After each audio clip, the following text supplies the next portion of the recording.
I was so afraid of changing, and I was so afraid of losing my identity, and I was just so scared of everything being different. And so I tried to make it so that it wouldn't be different. I was like, having a kid is just not going to change anything. And in the end, it does change pretty much everything, and I was okay with it. Hey y'all, I'm Ryan Devlin, and welcome to this struggle climbing show pro clinic with the one and only Emily Harrington.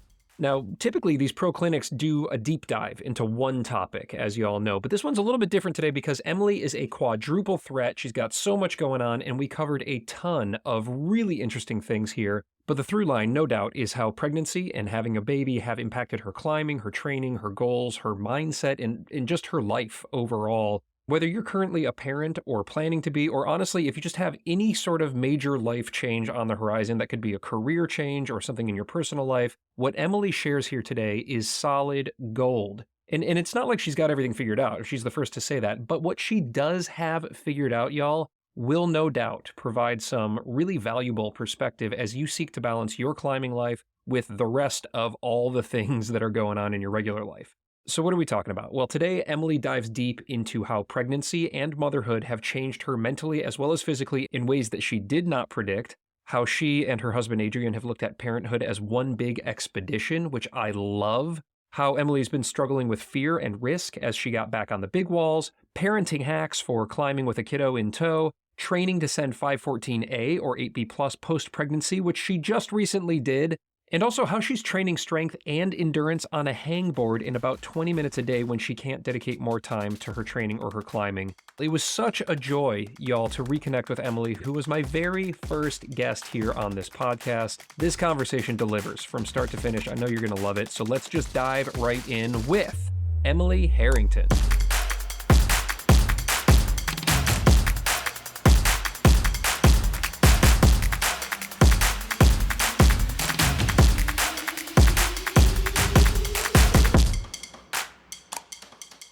Is that Arrow that I hear chiming in the background? Yeah, he's chiming in the background. Adrian will have to wrangle him. It's totally fine. This is the ambiance works out for this conversation. Were you guys out on the slopes today? Adrian and I actually went backcountry today, which was great. We did a little, cool. just that we went with one other friend, but we left Arrow at home. And tomorrow we're taking him skiing for the first time. So oh my God, I saw those pictures exciting. you posted with his little kit. Oh my gosh. Yeah, we've been trying to kit out in the house because we read that that's what you should do, get them comfortable with it. And then we're going to try tomorrow. Well, we'll see. He's only 14 months. Oh. Yeah, he can't even walk. So it's more for us than anything. So good. Yeah, and I think it'll probably last 10 minutes, and then we'll go get cookies and hot chocolate and stuff. Yeah. Yeah, the cookie routine over there looks to be pretty good for you guys. Pretty important part of the day. It is crucial. It is very crucial. Yeah. Right on. I'm so happy to see you. I feel like it's been ages since we've talked. You were the first guest on the Struggle Climbing Show. I'm so excited to have you back, but a lot has changed in a couple of years since we talked. Yeah, I can imagine. You've had a lot of guests since then. I have. This little podcast has taken off, which is nice, and I'm grateful for your participation and taking a leap on this crazy idea and coming on the show. But I would say more big changes have happened on your side of the microphone here than on mine, becoming a parent. And I guess maybe you weren't pregnant, or maybe you were pregnant, but you weren't talking about it, at the time that we chatted. This was 2 years ago. Things are about to change, yes. Whether I knew it or not, yes, they were. I love it. Parenthood, motherhood, climbing, the balance. Man, I feel like this notion of balance, and does it even exist? What does balance look like for you these days? Yeah, I think it exists as long as you have the appropriate perspective, if that makes any sense. For me, balance is being able to hang out with Arrow and Adrian and have time with them, adequate time to go out with Adrian on our own and go skiing or climbing or whatever that may be, and then spend time with Arrow one-on-one. It's just, he's changing so fast and growing as kids do. And every minute just feels every moment feels special. And I just want to be able to enjoy those moments and savor those moments. while at the same time, I really still enjoy taking time for myself and doing all that. So I guess you're right. There's no good definition of balance for me because it always feels pretty chaotic and like I'm trying to squeeze a bunch in.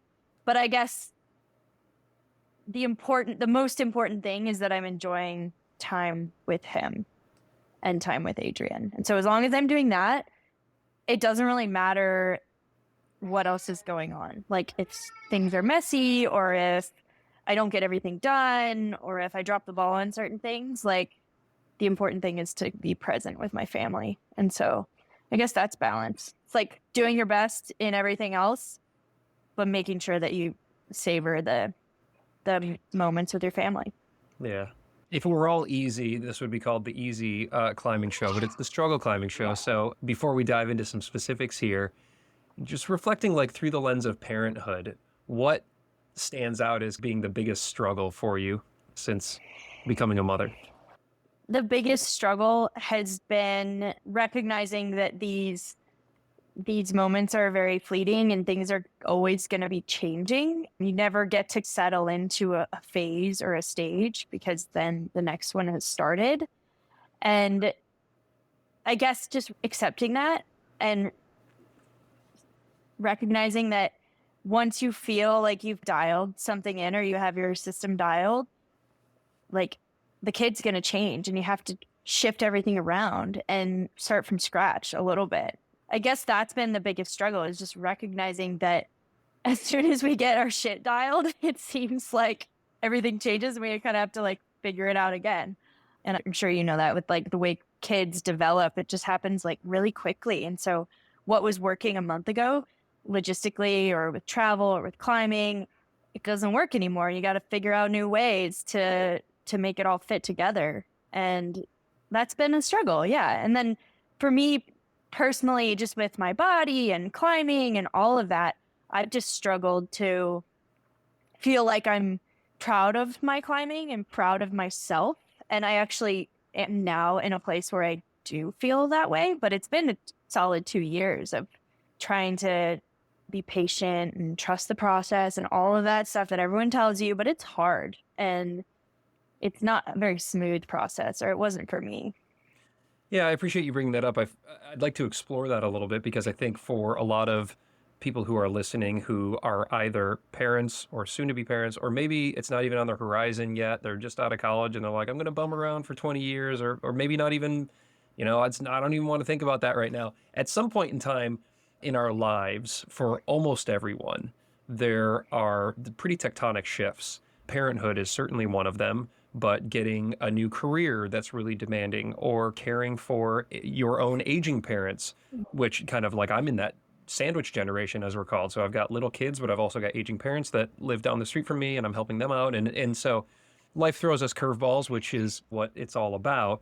But we may not be fully prepared or expecting certain things to happen. So I'd like to just, go back in time a little bit and maybe explore where your mind was at prior to having Arrow and becoming parents. You and Adrian becoming parents.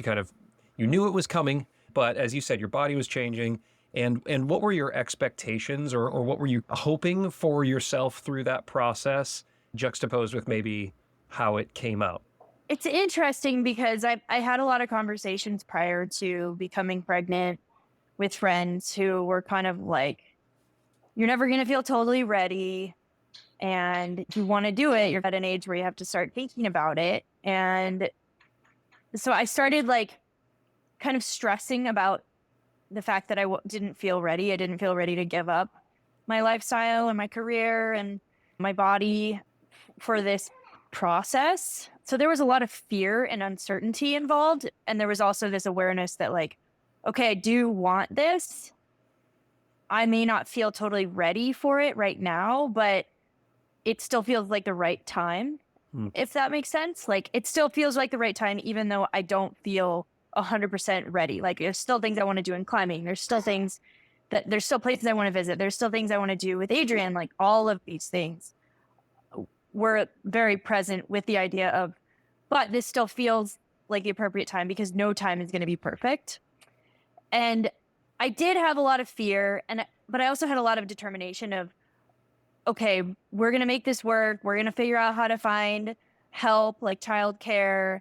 And I'm going to travel. I'm going to do all these things. I'm going to train really hard. And then I'm going to train really hard after giving birth. And I'm going to get back to it really quickly. And I'm going to go on these trips and I'm going to do this. And then I think partially that came true. And partially I was like really afraid of losing myself and losing my career and all of these things. So I was really trying to organize it and put the proper steps in place to enable me to feel like I still retained my identity and had some freedom and all of this stuff. And then I think what I didn't anticipate was that I'd actually like being a parent more than I thought I would. Like, I don't really want to leave Arrow for long periods of time. And the whole time I was pregnant, I was trying to figure out how I could leave him. And I was going to breastfeed, but I was going to pump, and that would enable me to stay away longer. And then I had him and I was like, oh, but I don't really want to do any of that. I like being around him and I like being a mom. And this is actually really fun and rewarding and awesome. So I think in a way, I didn't anticipate how much I would be okay with the changes that happened. I was so afraid of changing and I was so afraid of losing my identity, and I was just so scared of everything being different. And then so I tried to make it so that it wouldn't be different. I was like, oh, having a kid is just not going to change anything. And in the end, it does change pretty much everything. And I was okay with it. I was like, actually, this is making me really happy and I'm really fulfilled. And I'm still a climber and I still want to do all these things, but I want to be a parent first right now. And, granted, every day wasn't perfect. And there were days when I struggled a lot with that. But for the most part, I'm really happy and like fulfilled, much more so than I was before. And so that's been a really like positive. I just had this whole vision that like we were going to be parents, but we were still going to be exactly who we were and do exactly what we did before. And I was so afraid of not doing that. And now I'm like, oh, I'm so glad that everything changed. Like, it's awesome. Yeah. I love my life now. So that's been great. That's so cool. I love that. I think it's just like such a key to happiness is to be able to embrace the new and understand that we can't cling to this version of ourselves or of any person in fact that we have in mind. It's like some sort of static thing, right? Like we're ever evolving. And then when something like this happens, of course, so much change is going to happen. But the fact that you were able to embrace it and in fact, like kind of recalibrate like what your identity was as a result is really cool. And I'm curious if there was any pushback, or I don't know if pushback is the right word, but kind of hesitancy, or if there was any parts of your life that were less excited about that. And I'm specifically thinking about sponsors or friends or climbing partners or this kind of thing, because it's such a big change to have a kid and have a family. And maybe it was all like totally great and supportive, which is also great. But, were you also having to wrestle with this kind of alternative perspectives, if you will, or maybe a little resistance to such a big change in your life? I mean, I think a lot of that was fear that was built up in my head. I actually think it's quite a good time to be a female professional athlete who wants to be a mom right now. There's a lot of really high profile women who are doing it and showing that it can be done alongside having a professional athlete career. And I have received overwhelming support from sponsors, and I've also worked really hard and tried to like get back to training and still doing a lot of speaking and still doing my job. And so I think I've put a lot of energy into that, but it's mainly been pressure that's internal.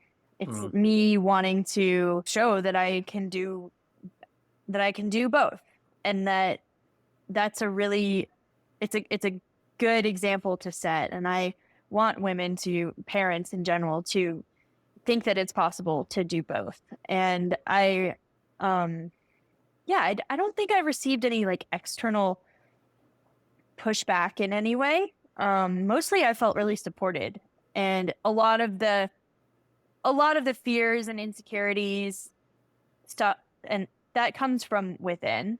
And I think that's where I've probably struggled the most, is just feeling like I can't do it all. I'm too tired. I'm never going to get back to where I was before. And that's been frustrating and hard, but there haven't been any external factors really related to that, I don't think. Yeah.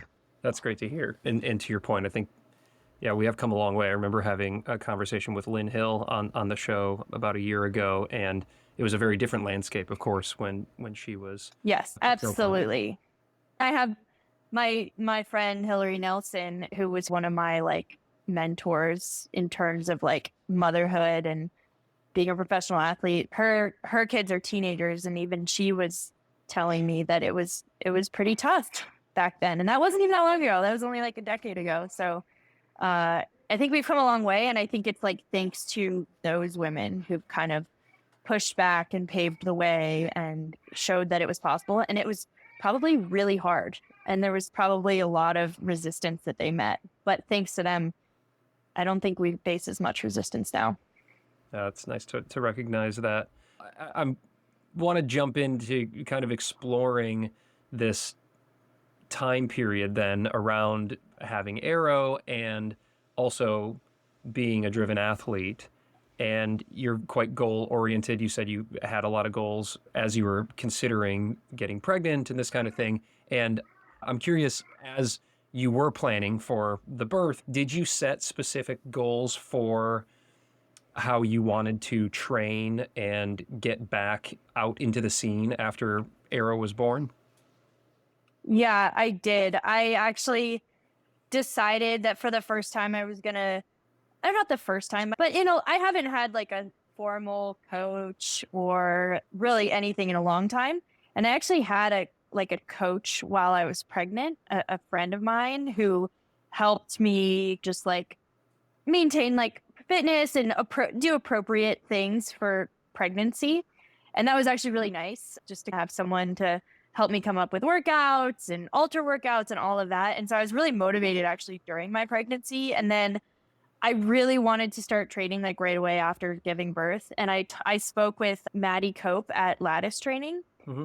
And she was kind of like, she pushed back. She was like, I think you need to wait like 3 months at least and just like ease into it. Because obviously like post-birth, there's a lot of trauma, no matter what kind of birth you have. And your body has to recover. And you're trying to, you have a newborn at that point. And so I was trying to jump the gun, but I got back to climbing pretty quickly, thankfully, because I had a relatively like normal birth process. And after 3 months, I did start training with Maddie at Lattice Training. And that's been really awesome for me. Just starting from, I think I had a little bit of an ego issue like before starting out, and you do like this whole assessment and they tell you where you're weak and all this stuff. But I think after being pregnant and after giving birth, I was in a place where I had far less ego involved, I guess. So I was totally willing to do the assessment and be really weak and kind of build back up. And it's been just a really good process for me. And it's been nice because now I'm a mom and I don't have as much time. And it's really good to have someone else help you build workouts and figure out what you need to be doing. Oh yeah, no doubt.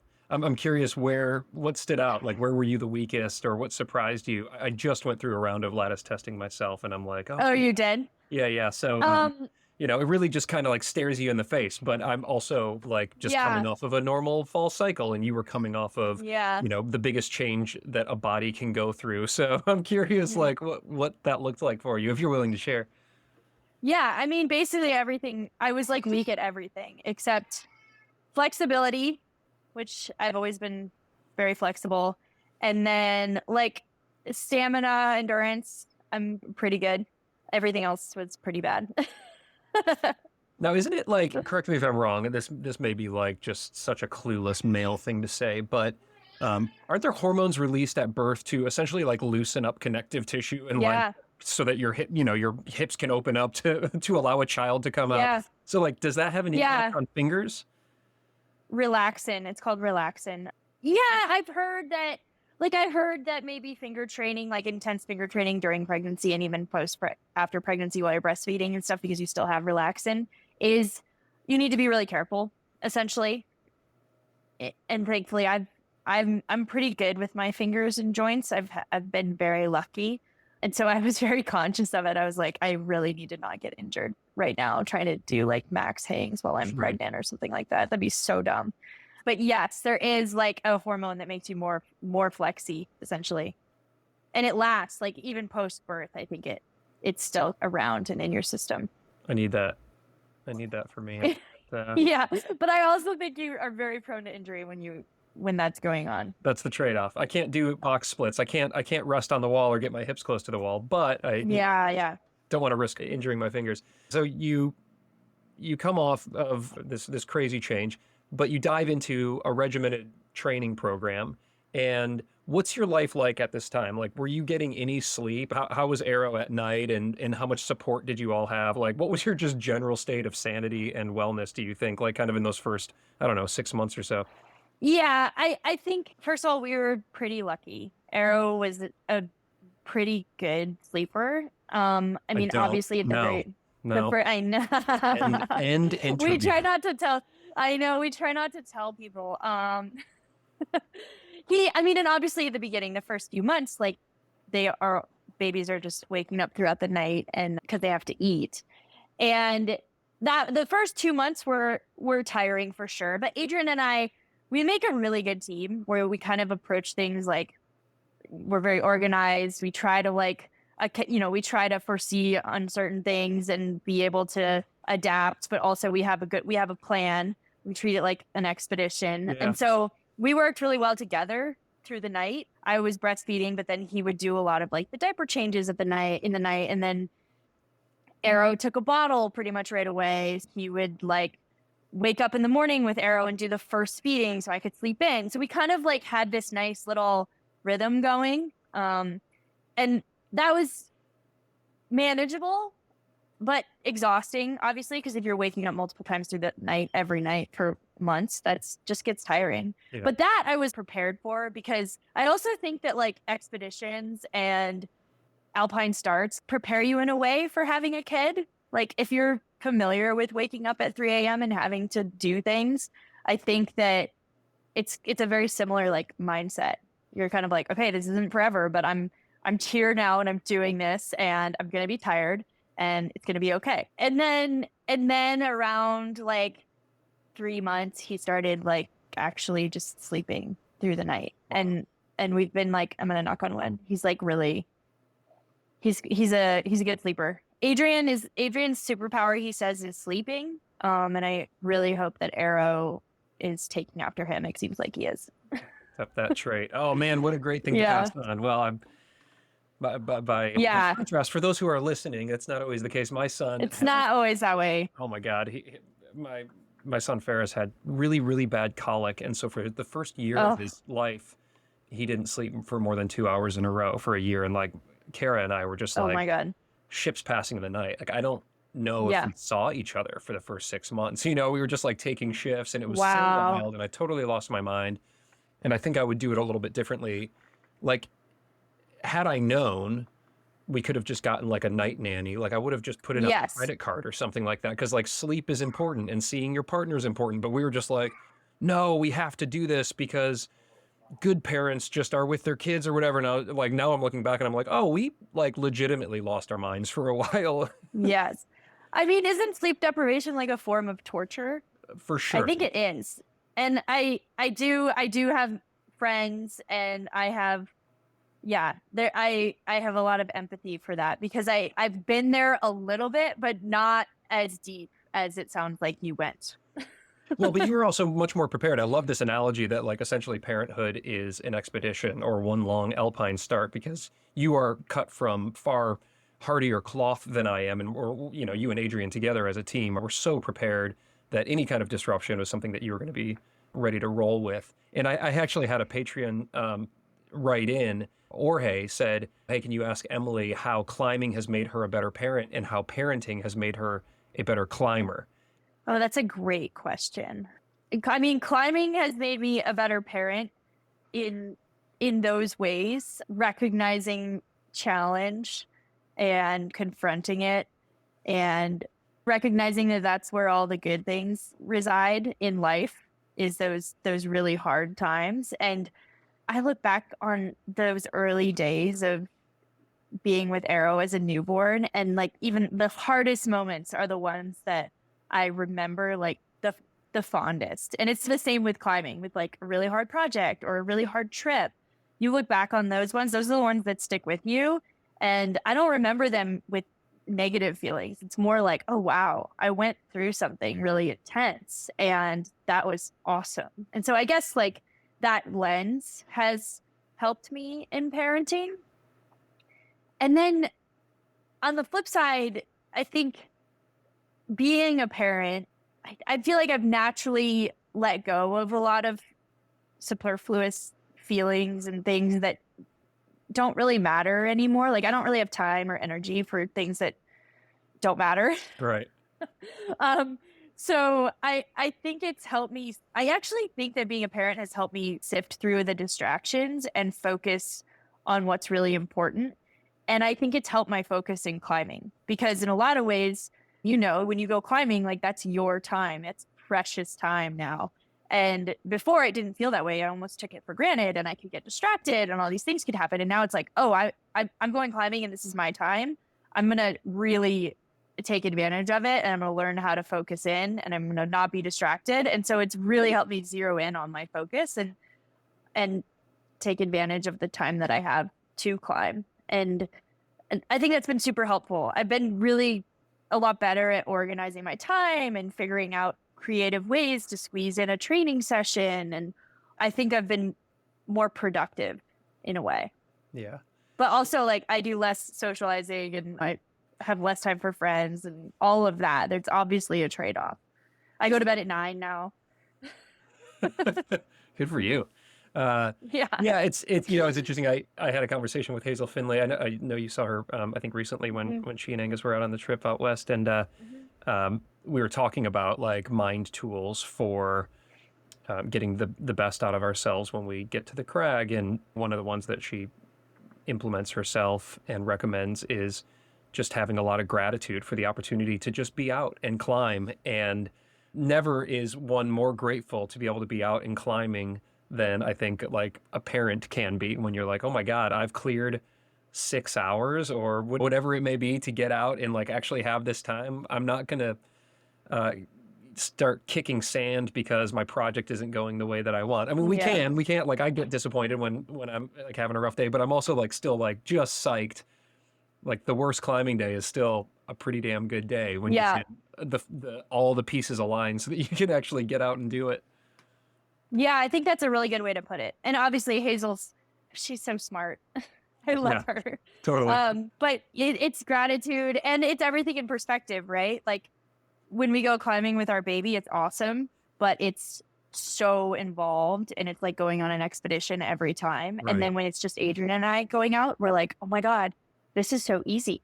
How did we ever think that this was hard? Like we're just out here climbing and we don't have to carry a bunch of things and there's nothing to tend to. We just get to go do pitches. It's so fun. So you have this new sense of gratitude. And I think that automatically makes me perform better and helps me focus. Yeah. I tell my wife like all the time, parenting is type 2 fun. And I think it is kind of like that, something that you learn from these sufferfests that we get as climbers and adventurers is oftentimes the memories are far fonder than the moment. And that's very much a similar thing when my daughter, who's 5, is very much on like a bad dream kick right now. And so like 3 or 4 times a week, we're up in the night to handle some usually made up bad dream. But I just try to be in the moment with it because I'm like, you know what? Yes, I'm like this disrupting my sleep, but this is not going to last. It's not going to last. I mean, maybe weeks, months at the most. It's certainly not going to be years. So, I try to be in the moment. And even if it sucks, the memories of it are very fond and very warm. And oftentimes climbing is that too. You're out there suffering, but then you look back and that challenge, that struggle, if you will, is what makes it more memorable or more worthwhile. Yeah. Yeah. Everything is temporary, the good and the bad. Yeah, that's right.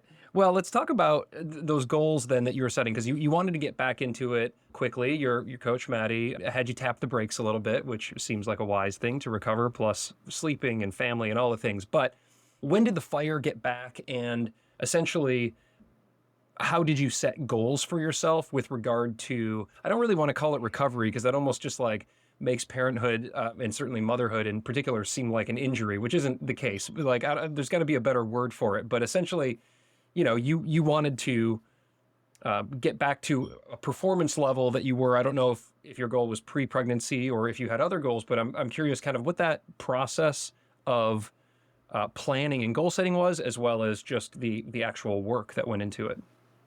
I guess injury is like an okay way to put it, because in a way it should be kind of treated like one. I have heard women refer to it as like an injury, or it's like it should be thought of like a surgery or whatever, because in real injuries and surgeries, or non-pregnancy related ones, there is a lot of like build up, a lot of preparation, and then there's the surgery, and then you have PTs, and you have people who help you recover. And a lot of times with birth, they're just like, okay, see ya. Right. And I think in a way it should be treated more like an injury, because it's a lot of trauma to your body, and you do have to recover. Mm-hmm. And so I learned a lot through that process, actually. And I learned a lot about, in terms of goal setting, my goals were shifting a lot over the last year, because I think I didn't know what to expect from my body. And more so, I didn't know what to expect from my mind. I thought I had all these goals and ideas about what I wanted to do last year. I wanted to climb on El Cap again. I wanted to get back up there and like go big wall climbing and do all these things. And then I started to realize that I was maybe rushing the process, and that I was not totally ready for a lot of the goals that I had. I went to Yosemite and I couldn't bring myself to be up high. I was really nervous about exposure. I was just dealing with a lot of fear and anxiety around like being up high and taking risk that I previously would have thought was pretty mundane and really comfortable was no longer comfortable. Mm-hmm. And it was really hard. And so I think I underestimated that, I guess, element of recovery in terms of like how pregnancy and birth and now maybe forever, how it has affected my mind and my emotions and kind of what I want to do in climbing. My risk tolerance is way lower than it was before. And it took a while for me to recognize that and understand that and be okay with it. It was really hard. I went to Yosemite with this whole plan of climbing on El Cap and being back and having it all be awesome and feeling really confident up there, and then I got there and I was like, oh my God, I don't want anything to do with this. I don't want to climb up there. I just am not ready. I don't know if I'll ever be ready. So that was just kind of an intense feeling. And so I kind of tried to respect it and took a step back and started fort climbing again and just trying to climb hard single pitch things. And that's been way more fun.